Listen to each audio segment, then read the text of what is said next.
there are national ESPN talk shows asking why the Vikings haven't signed Sam Darnold to a lucrative long-term contract. Yes, we've gotten to that point in this crazy season.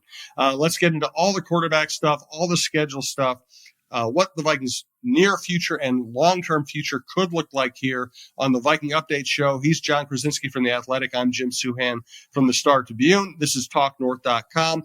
We're coming to you from the Aquarius Home Services Studios, and we are presented to you today by Onyx Hunt, which in this case will be a discussion of the Onyx fishing app. We'll get to that in a little bit. Thanks also to Natrium, Natrium.com, Crazy Fresh, Twill in the Edina Galleria, and Chew Vision Institute. All right, John, I was there on Sunday, and Darnold absolutely torched a contending team, made them look absolutely silly.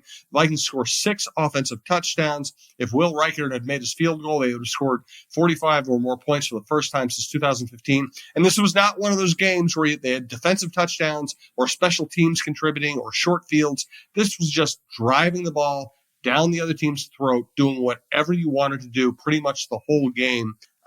First of all, we need to take a moment and just enjoy this. That was incredible. Yeah, amazing, and unbelievable, unexpected season, just kind of soldiers on here. And I think that's been the most fun part about a season like this is the unexpectedness of it.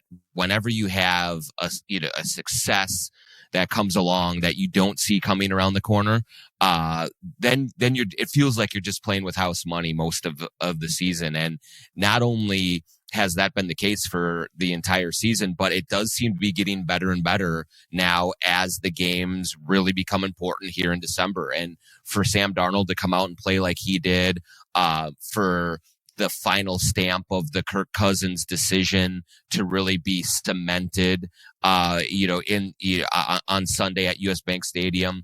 I mean, and now just kind of really trying to contemplate how far this team can go.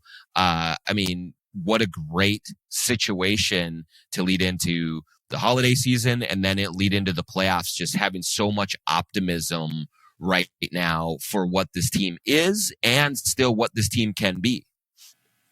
Boy, there's so many things I want to talk about, including the schedule and the chance that the Vikings could end up winning the division and being the number 1 seed the way things are going. We got to stick with the quarterbacks for a little bit here, though. Sam Darnold is playing ridiculously well. The numbers are great. He's had a couple of lulls, but almost all quarterbacks do that, so I can't take that too seriously. They've shown, O'Connell's and his staff have shown the ability to bring him back when he does have it. And O'Connell after the game was really interesting, talking about the fact that, while everybody's, including me, was a little panicked by the way that Darnold played in Jacksonville, I know this is typical coaching mentality, but it kind of has credibility when it's coming from O'Connell. He said, he thought it was great that they could win a game that also gave him the opportunity to show Darnold what the pitfalls of quarterback play are. Show him, okay, this is why you don't throw that ball. This is why you have to read the defense this way. And he's been spectacular the last 4 games.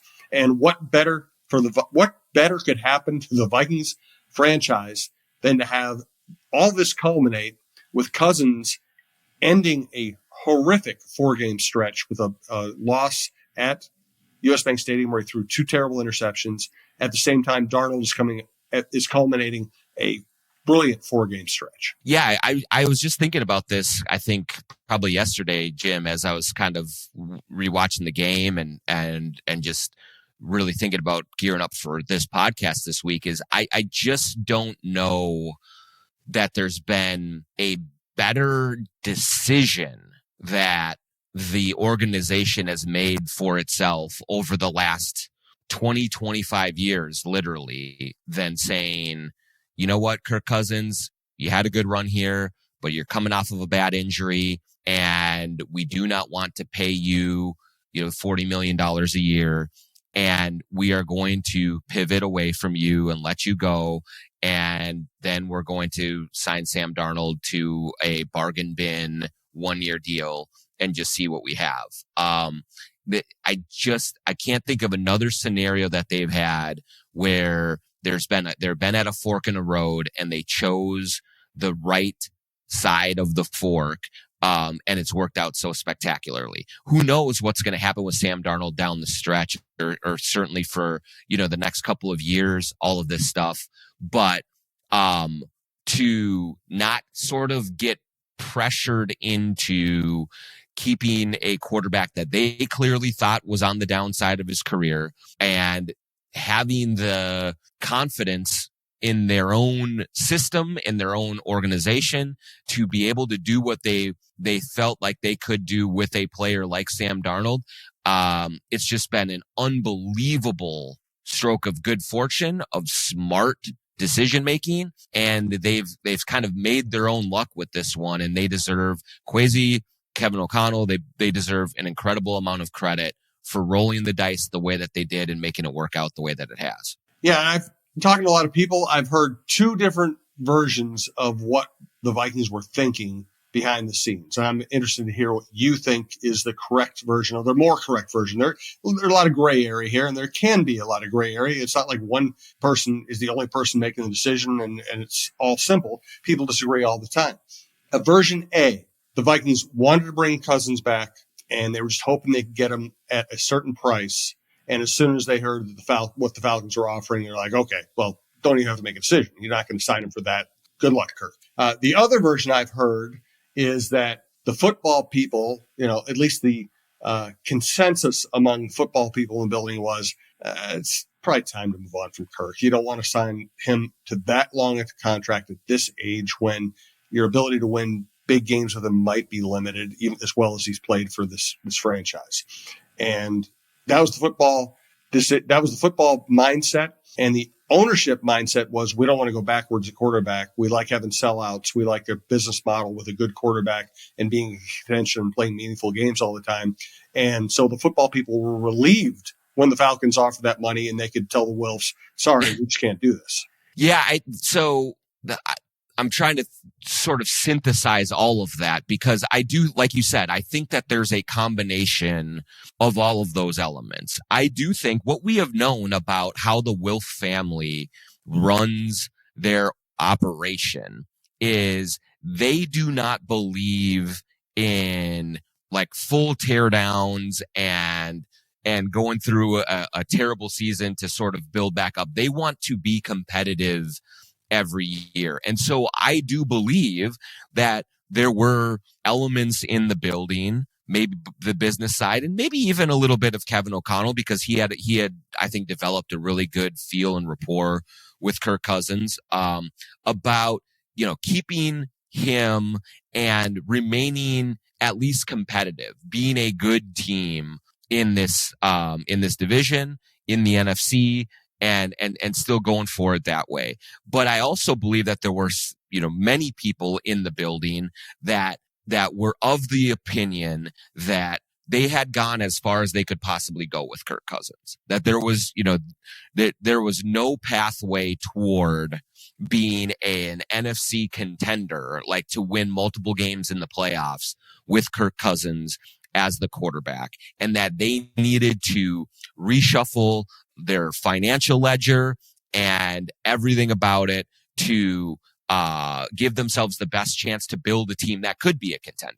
And there was the thinking that if they retained Kirk Cousins for anywhere north of $35 million a year, that would very much hamper their ability to surround him with the talent needed. And they were committing to a quarterback that had a ceiling that they felt was low at this point in his career, relatively speaking, with the injury, with the age, with all of those things. And so you put all of that together, and I do believe, let's face it, one other thing that factors into this, that maybe the Wilf family was thinking about, that others that were sort of in the pro Kirk Cousins camp were thinking about, was that you sign the Sam Darnold, you're going to have a 5-win team, a 6-win team at best. And yeah, you'll get a good draft pick, but there's going to be some pain this season to endure to get through to that point where you can reshuffle the decks.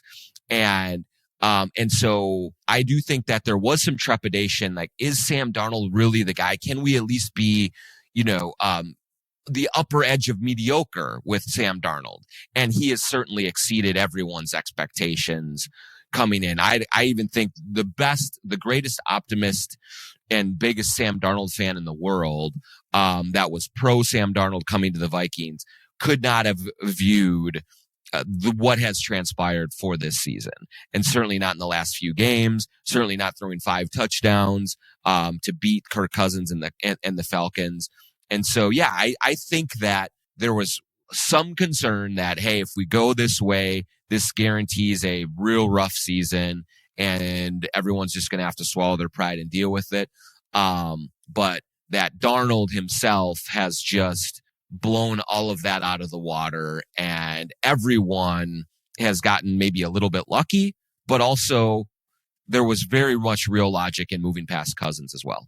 Yes, all well said. I don't think we're done with the quarterbacks. We'll move on to a couple other topics briefly here at least. Reminder, we're coming from the Aquarius Home Services Studios, and we want to tell you that ice fishing is here, and it's time to hit the frozen water with OnX Fish. The Fish app is the most comprehensive fishing tool for increasing your confidence on ice. Use OnX Fish to find new places to fish and sort lakes by species, abundance, trophy, and keeper potentials. OnX Fish also shows you hot spots, lake-by-lake regulations, and private and public land ownership information. For limited time, download OnX Fish for free in Minnesota and Wisconsin, or go to onxmaps.com/fish to get more information on the app that is changing the game on ice. Also want to tell you about Natrium. I've been using the products. I've told you that I use the Carpe Diem sleep aids.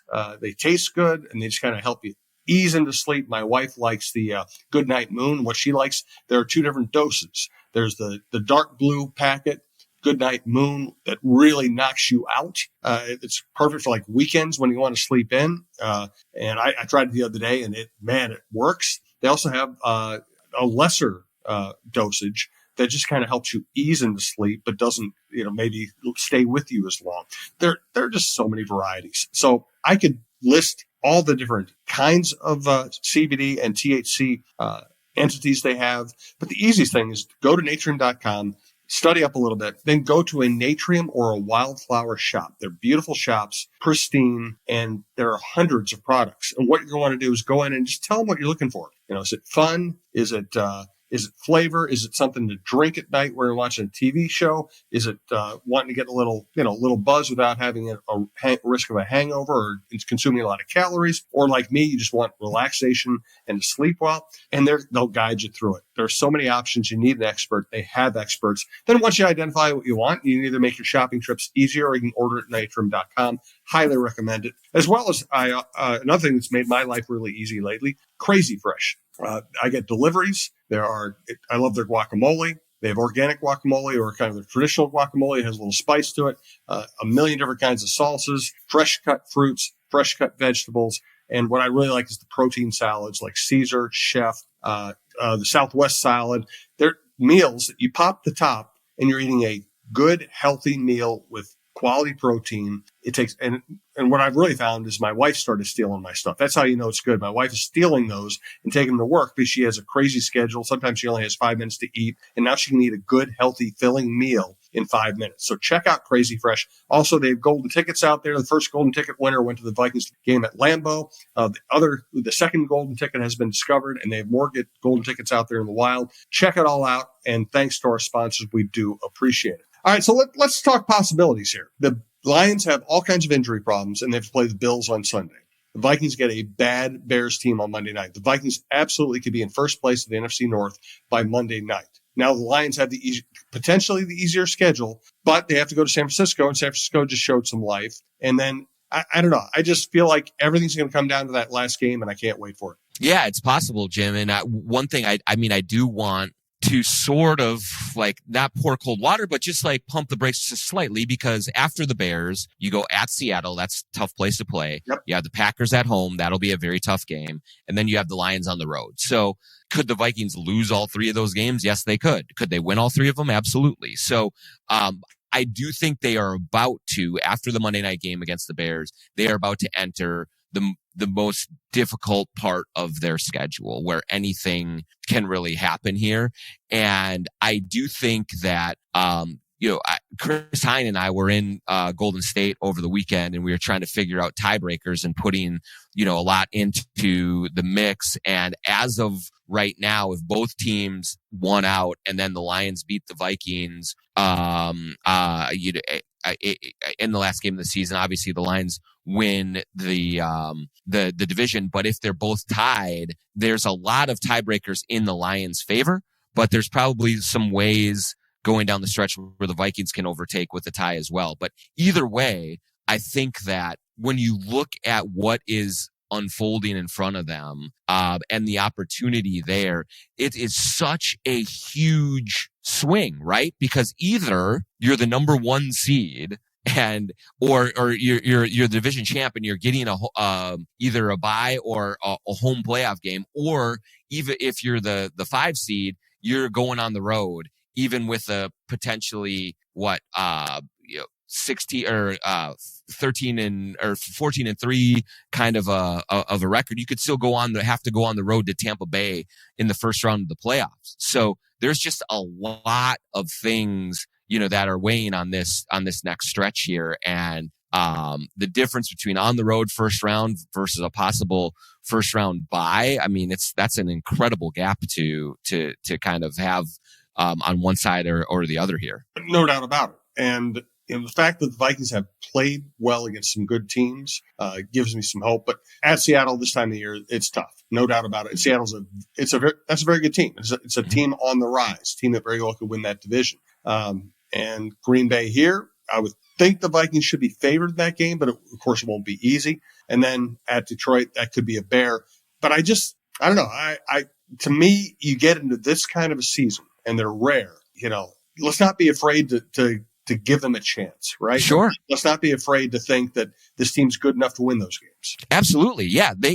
There's nothing that we have seen for the last 7 weeks for the entire season that says the Vikings can't go 4-0 down this stretch. I mean, absolutely that they can. I do think that of the last 3 games, almost the Packer game at home might be the most difficult in terms of, like you said, with all the injuries the Lions have. I just wonder if by that time of the season, if that will just have taken too much of a toll on them. Maybe not. I love the Lions. I think they're great, but they could just be racking up here and it could be a little bit too much. The Packers do seem to, they're always just kind of dangerous. And so I would be concerned about that game, but, I do think, Jim, that the Vikings will be favored in that game, presuming that they win the next 2, especially if they come off of a road win in Seattle.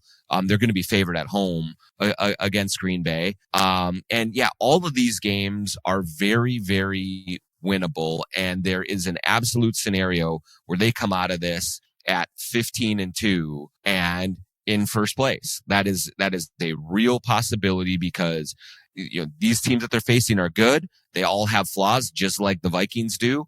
And so what we have seen in their body of work to this point says that you can reasonably go into every single one of these games believing that the Vikings not only have a chance to win, but you might even just pick them to win. I will probably pick them to win 3 of these next 4, and we'll see about that Lions game in the last one. Right. There's an aspect of something you said that I want to get into more. Do want to let you know, go to Twill in the Dining Galleria, say hello to Scott Dayton or his staff. Friendly, veteran people, incredibly knowledgeable. This is not a department store. These are not people who are going to be selling tires next week. They are invested in great men's clothing. It's the best men's clothing store in Minnesota. I get all of my stuff there. And it's funny because when I go to my closet now, listen, sometimes I'm a slob. Sometimes I'm just a golf shirt or sweatshirt and jean kind of guy. And of course, I actually found some jeans at Twill. They're the most comfortable jeans I've ever worn. So I even get those at Twill. But listen, sometimes I'm not really trying to look good, as you can probably tell if you know me. So when I go to my closet, I got very clear things. Either I'm just going to, dress down, be a slob, throw a sweatshirt on. Anytime I want to look good at any level, whether it's just look decent or look nice or dress up for a special occasion, go to a wedding, go to to give a speech, whatever. I'm going to wear all twill. And I will reiterate, the new Brax pants that are basically made out of that mesh athletic material. My dressiest pants are now my most comfortable pieces of clothing. They are more comfortable than my sweatpants that I watch TV in. I don't know how they did it. I'm shocked, but it's great. So of all the great brands they have, the first thing you should probably look at when you go in Twill is Brax pants. Everything from their khakis to these dress pants, they're unbelievable. And this time of year, you know what?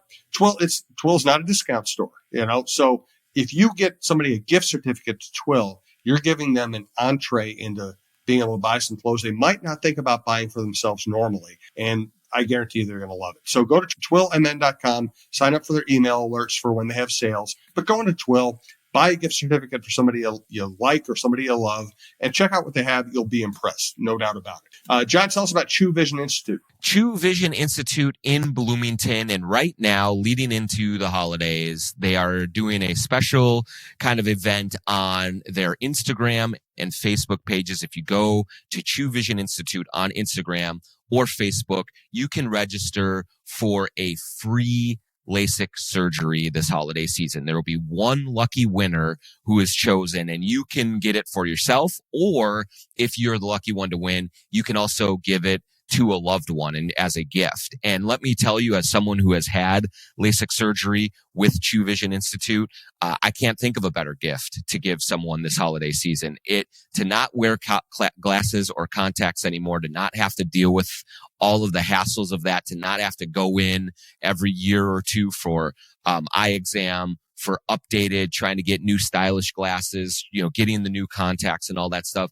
My life is so much easier now since I've had LASIK surgery with True Vision. So go to truevision.com or to set up a consultation, and also go to True Vision Institute on Facebook and or on Instagram and register to get a chance to win this free LASIK surgery. It is running from now until December 20th. So get in there, get registered, and hopefully you get lucky this holiday season, because the LASIK surgery from True Vision changed my life, and it can change yours as well. So one thing you mentioned as you're going through, the list of the best teams and all the problems, because I wrote a piece for Tuesday's Start to be asking, is it possible the Vikings are actually the best team in the NFL? And the reason I ask is not so much because the Vikings are just flawless. That's not the case. It's that all the other good teams have flaws. And you mentioned it. I don't know if the Lions can make the run they expect to run with this many defensive injuries. And the Vikings are incredibly healthy for a contending team going into Week 15. Stephon Gilmore might miss another game, but he'll be back for the Seattle game, I would assume. They just don't have many significant injuries. It's crazy. Yeah, the health is certainly a huge thing in their factor right now. Knock on wood. There's still plenty of time left. That's something that can happen. But as of right now, they're in great shape that way. I am slightly concerned about some of the defensive slippage that seems to have happened of late. But like you said, everyone is dealing with stuff. I think Philadelphia, you and I talked last week, and you kind of were saying that you like the Eagles a little bit more than the Lions right now. I think that might be the case. I might be getting there just given the Lions injuries. And it does seem like Philadelphia defensively is maybe the most complete team in the NFC right now, because of that and because of the Lions injuries. But yeah, I mean, all of them, and really let's just face it. There are 3 teams in the NFC right now that you look at. Maybe, if you want to think about Seattle at 8-5, okay. But I think that there's a clear separation between Detroit, Minnesota, Philadelphia, and then the rest. Then you have Washington, you have Seattle, you have Tampa Bay, you have Green Bay, you have, and that's about it. Everyone else is dog water. So, I just think that there is an absolute kind of tier 1 in the NFC, but that tier 1, everyone has issues. And for health to be on the Vikings side right now, I do think that gives them the one of the more reliable teams that you look at right now, because you just don't know how Detroit's going to hold up. And so the door is absolutely open for them to, not only win this division, but also, there's not a team in the playoff field where you say, well, there's no way that they're going to beat that team. They're just too good. Also, just given the parity in the league, would it completely shock me if the Vikings had to start out in Tampa Bay in round one and lose that game? No, it wouldn't, just because of the NFL and the way that it's structured. But I do think that the Vikings are absolutely part of that top tier of teams and can reasonably say that they are as good as anyone in this conference right now. Yes, and I said last week that I thought the Eagles were the best team because they're the hottest. Mm-hmm. They can beat you the most ways. Barkley's playing like a maniac. They have the tush push. They have two great wideouts. They have a good tight end. Their defense is surged. And guess what? I've already changed my mind. Because I watched a lot of their game against the Panthers. They had trouble beating the Panthers. They haven't thrown for 200 yards in a month. And A.J. Brown is ticked at Hurts. And you know what? A.J. Brown is right. I mean, the wide receiver complains isn't always wrong. Right. Hurts is not getting the ball to the wideouts when they're open. And the fact that Barkley's running crazy has saved them, but their passing offense does not look good right now. So they have problems too. And listen, the Vikings, they have to tighten up the run defense. It's not, not everything's perfect, but go back to what Viking strengths. I thought it was a really big thing. Of course, the storyline ended up being Darnold and Addison and Jefferson, as it should be. But I thought in terms of game flow and setting the Falcons up, the fact that they had Aaron Jones going crazy early, and then the fact they were able to get 7.5 yards to carry out of Cam Akers late when they're putting the game away. The ability to run the ball when you want to run the ball is really big for this team, and they did it very well on Sunday. For sure it is. And so that means, Jim, just getting back to when you said you've come off of the Eagles as the best team in the NFC, are you saying it's the Vikings now? I would say the Lions. The Lions have to get it, I think, because of their resume. Mm-hmm. But I don't think there's much separation between the Lions and the Vikings right now, unless the Lions can find a way to prove that this defense is good enough. And I'm not sure they're going to be able to do that until the postseason. I would say that it's Lions just a tick ahead of the Vikings, with the Eagles. I guess I have to give it to the Lions because of the way they've played this year and what they did in the playoffs last year. I think the Vikings and the Eagles are now vying for number 2. Okay. Yeah. No, I really can't argue with that. And because, I mean, I will give the Lions some resourcefulness. I mean, they have found a way to keep going despite injury after injury. I wonder if it is going to add up over, down the stretch here, and if it's just going to be too much to overcome. But right now they've won, 10 in a row. And they keep, they found a way to beat Green Bay on Thursday. Who knows what will happen with Buffalo at home. At Chicago should be a walk, but then at San Francisco might be a little feisty. So things can happen, but I generally agree with that kind of pecking order right now. All right, let's. We didn't really preview the Bears game. Let's do that very briefly here. Let's do it in a pick format, even though picks are ridiculous. It gives us a chance to talk about the game. The Bears had shown little progress, and then they go to San Francisco and just get whacked by a team with terrible injury problems. I don't think they're very good. I don't think they're going to play very well Monday. I think this is easy pick for Flores at home. So how would you pick this one? Yeah, I mean, I think, I picked the Vikings to win easily against the Falcons. I think I had them winning by 13. They end up winning by 21. But I also see this as not a close game.